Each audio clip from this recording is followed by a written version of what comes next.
Balakən rayonunun Qalxoz bazarının aşağısında hər saniyə satışa çıxarılır.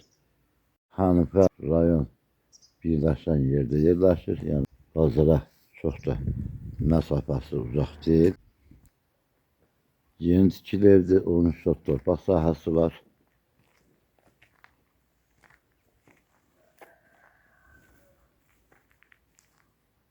İki dana yol qapıları qoyulmuşdur.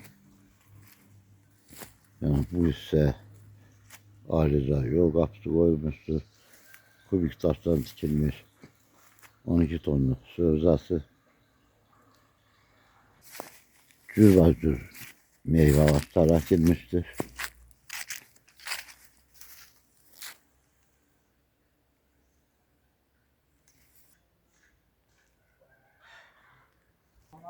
Padvallı evdə.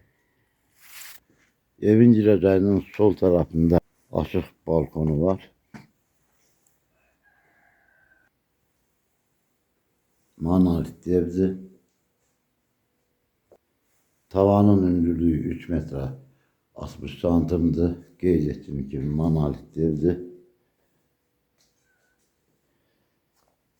Girəcəkdə geniş qonaq otağıdır.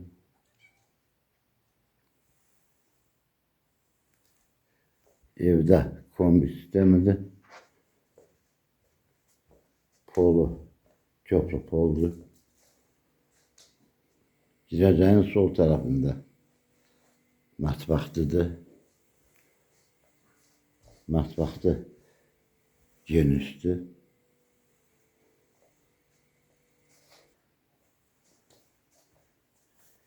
İki dənə yataq otağıdır.